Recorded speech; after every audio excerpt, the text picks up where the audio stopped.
Hey yo Goobers, if you're like me and you can only get on the water during the weekends, it's probably important for you to find a way to keep live bait for your catfishing. I know in the summer and the fall, I absolutely love fishing for big old blue cats on the James River with live bait, and the flatheads sure do love them too. In this video, I'm going to show you how I set up my 100-gallon bait tank with a filtration system that you can do for yourself for pretty cheap. I picked up a 100-gallon plastic stock tank off of Facebook Marketplace for about 60 bucks. Unfortunately, it had a hole in the back like they all do, but it didn't come with a plug. So I went on Amazon and found a plug that's going to actually do a really heavy duty job and make sure this thing does not leak in my basement. If you're interested in any of the parts that I use today, make sure you check the description. I'll have links down there. I'll show you a little bit of how I got that hole sealed up, and it's been going for a couple weeks without a single drop of water getting through. So we've got the water level over the size of the plug. Just looking outside, no leaks. We're going to let that sit overnight and make sure it doesn't leak overnight. Millie's going to inspect it. Any leaks, Mill? What do you think? Any leaks? You want to swim? Let's go. In. Big jump. Yeah. Finn, you coming? Didn't think so. Now that we have the bait tank full of water, it's time to start working on the filter. We got a number of supplies we're going to need to get this filter going here. It's pretty simple. It looks like a lot, but it's really not that bad. We've got some 3/4 PVC pieces. I've got a couple sticks that are about 2.5 feet long. I've got a T, 2 45s, and a 90. Got some channel locks, a PVC saw. I've got some bits to drill some holes with. I've got my oscillating saw. I've got a drill, some PVC glue. This right here is an 800-gallon pump. We're going to use that to pull our water out of our tank. That's going to plug into the wall.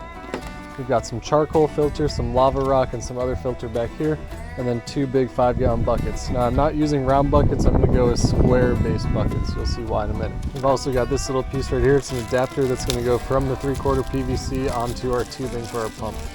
One other piece of equipment I'm going to use is these PVC cutters right here. There's a bunch of ways you can cut your PVC, do it however you like. We're going to measure these about 2 inches long. I'm going to cut 2 of them that size. Okay, and here's the order we want to glue everything up. We're going to take our tallest piece. This piece is about 18 inches long or so. That's going to go right onto our T. From the T, we're going to take our 2 little pieces right here and pop those in.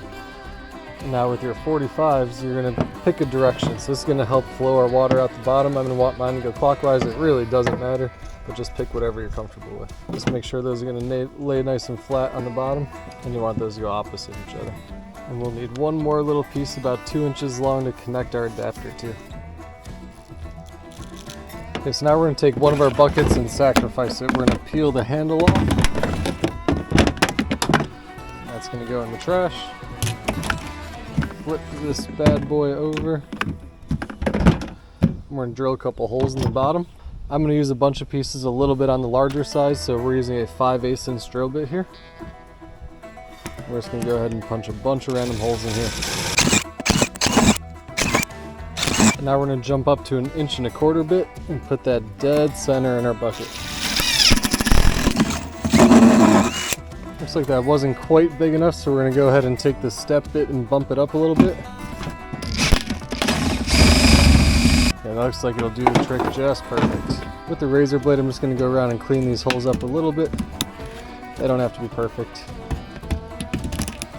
So with your bucket you just drilled the holes in, we only want a couple inches of the bottom of this bucket, so I'm going to take my oscillating saw and zip that bottom part right off. That's about all we're going to need right there. Go ahead and slide over your PVC assembly. Take your second bucket, pop the lid off, drop that right down in there. So as you can see, that's going to leave a spot for our water to circulate down there, and it's also going to be able to, it's also going to trap our rocks, and it's going to let us stack some foam on top of that. Time for some lava rocks. I picked these up at Lowe's. Grab a bunch of those, toss them in. Again, I'm going with larger diameters so they don't fall through the cracks and go down to the bottom of my bucket. And there's what the bottom layer of our bucket looks like. You just want to fill those lava rocks in until they fill that bottom section, that bottom bucket we cut off. Before we get too carried away, we do want to take part of this lip off if your bucket has one. So I'm just going to try and keep that flush without punching through the bucket.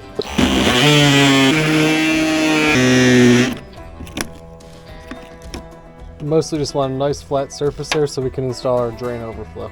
Take an 1.5 inch paddle bit and go ahead and cut your hole for this. You want it to be equal to or larger than the thread diameter but smaller than the cap diameter. So we're going to punch that hole right about here.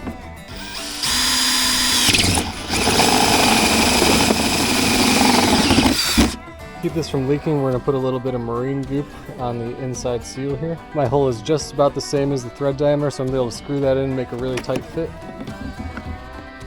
And I've got all these parts linked in the description down below if you want to try and build this for yourself. And as you tighten that up, it's going to spread that sealant around real nice. Now from the outside you can install the cap that's going to keep it in place and help provide a good seal for us. The first layer that we're going to do above the lava rock to help us filter our water and keep it nice and clean is this charcoal filter right here. So I'm just going to cut this to the size of the box, and then we'll put a hole in the center of it and get it over that pipe. Slide it over your pipe and all the way down. So as you can see, this is going to pump into the bottom of our PVC, swirl around, come up through the lava rock, and then the first real obstacle it's going to have to deal with is this charcoal filter right here. We're going to do the same thing with this. We're probably going to do a couple layers of these right here, just so it filters it really well. Maybe 2 or 3 layers until it gets up to the inside of our drain port here. It's okay to cut it a little proud of the width of your bucket, so then it folds over and we make sure that water passes all the way through that filter.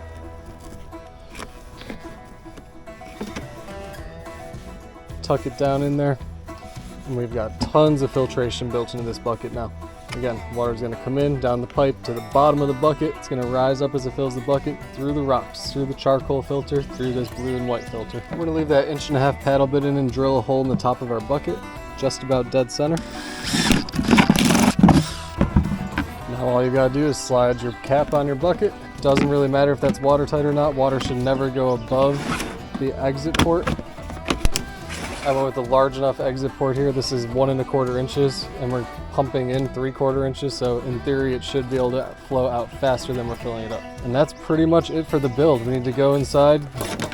We need to get this pipe fitted on here. I am going to have to heat this up a little bit to make sure we can squeeze it on top of that. But after that, we're going to be off to the races. All right, and here's the bait tank. I've got a 5-gallon bucket next to this. I'm going to put that over so as the water overflows, it'll flow right into the tank. We're going to submerge the pump into the pond. And moment of truth, plug it in. So I've got water coming in, flowing down the PVC into the bottom of the bucket. It's coming up through the lava rocks. Pretty soon it'll be going through our filters and coming out our ejection port. And there we go, she's leaking. I moved it around a little bit so it sprays on the hose. That'll create some aeration, and it'll also create a circulation effect around the tank. Puppy totally into it.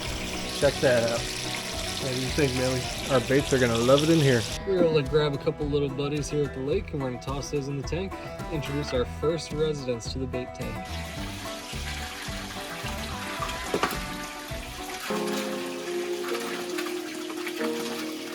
They look nice and happy. Just because this video is over doesn't mean the fun has to stop here. Check out these videos down below.